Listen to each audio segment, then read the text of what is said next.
मंच पर आसीन परम आदरणीय गुरुजी, उपस्थित संत समाज एवं दूर दराज से आए हुए हमारे सत्संग प्रेमी माताएं बहनें, सबसे पहले सभी के चरण में हमारी चरण वंदना स्वीकार हो। बोलिए सतगुरु साहिब की। काफ़ी विलम्ब हुआ है, काफ़ी समय से मैं आपके बीच में नहीं आ पाया हूँ। कुछ कारण रहे, उसके लिए मैं क्षमा याचना मांगता हूँ।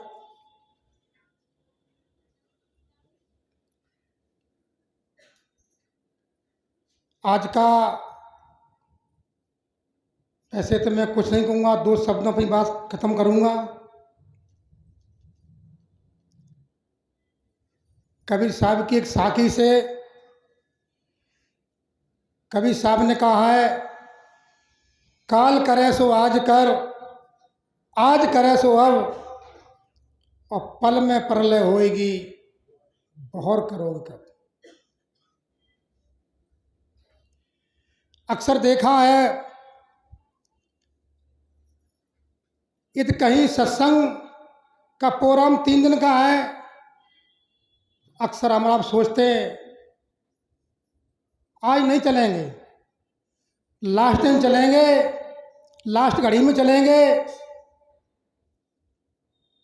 और यदि कहीं सरकार कोई प्रोग्राम कर दे कंबल बांटने का या कोई कार्य वैसा कर देती है, तब तो ये सोचते हैं कि पहले चलो, लास्ट में पता नहीं मिले न मिले, खत्म हो जाए।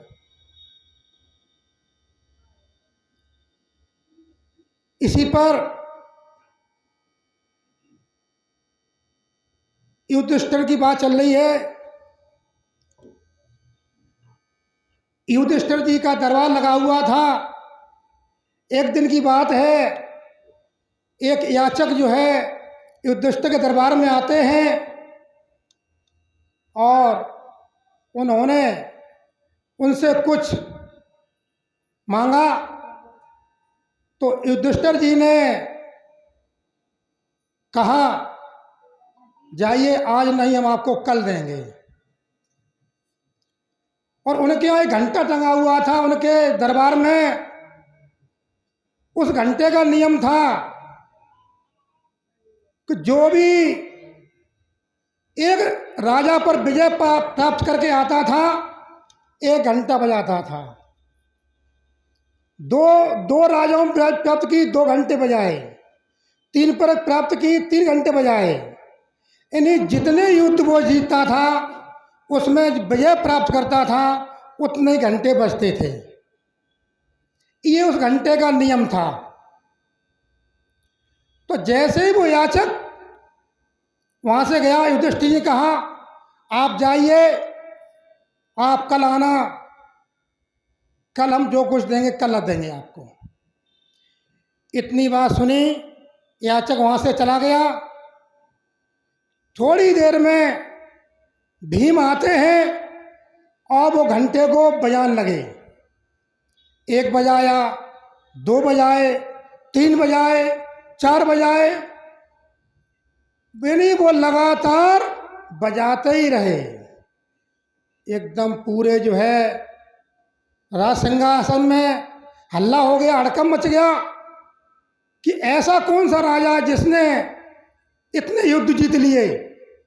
अरे भाई, 1 युद्ध जीत सकता है, 2 जीत सकते हैं, 3 जीत सकते हैं, 4 जीत सकते हैं, ये तो घंटे बज गए ही रह गए। युधिष्ठिर जी, अर्जुन, नकुल, सहदेव, वो सारे लोग निकल आए। बोली बात क्या है। देखा तो भीम अपना घंटा बजाते ही जा रहे हैं। उन्होंने कहा, लग रहा हमें ये भीम पागल हो गया है। बोले भीम रुकिए, आपको घंटे का नियम नहीं पता क्या। कोई भी राजा कोई युद्ध जीतता है, 1 युद्ध जीता तो 1 घंटे बजता है, 2 जीते 2 बजते हैं, आप बजा के ही रह गए। बड़े भैया की बात को सुन करके भीम स्टॉप हो जाते हैं, रुक जाते हैं। तब भीम कहते हैं, भैया ये बताइए, अभी सवेरे एक याचक आया था, उसने आपसे कुछ मांगा था, आपने कहा था आज नहीं कल देंगे। अब आपको ये पता है, आपको पता होगा कि कल तक की आपको बात मालूम है, यानी आपने कहा था कि हमको पल भर का पता नहीं कि आज हम हैं और पल भर में कहाँ से क्या हो जाए। और मेरे बड़े भैया को पता है कल तक की, कि कल तक बड़े भैया बिल्कुल स्वच्छ रहेंगे, इनकी कोई मौत नहीं आएगी। जब बड़े भैया को पता है कि हमारी मृत्यु कब आएगी और कब नहीं आएगी, तो इसी खुशी में हमने 1 घंटे क्या, हम तो 100 घंटे बजाएंगे, 1000 बजाएंगे। युधिष्ठिर ने भीम की बात को सुना, तुरंत उसने माफ़ी मांगी, भीम भाई हमसे गलती हो गई है, ऐसा हमको नहीं कहना चाहिए था, कि मुझे पता नहीं है कि हम कल तक संसार में जीवित रहूं या न रहूं, और मैंने याचक के लिए कल के लिए बोल दिया था, तो मैं अपने शब्दों को माफ़ी ले रहा हूँ, माफ़ी मांगी है।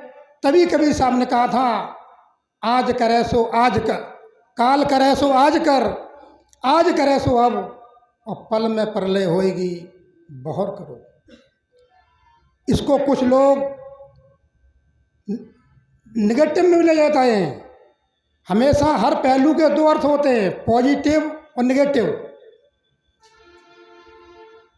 तो कुल मिला के जो है, आगे हम ज़्यादा बात न बढ़ाते हुए, होली का समय है, सबसे पहले हमारी तरफ से आप सभी लोगों को होली की ढेर सारी शुभकामनाएं, मंगलमय कामनाएं हों।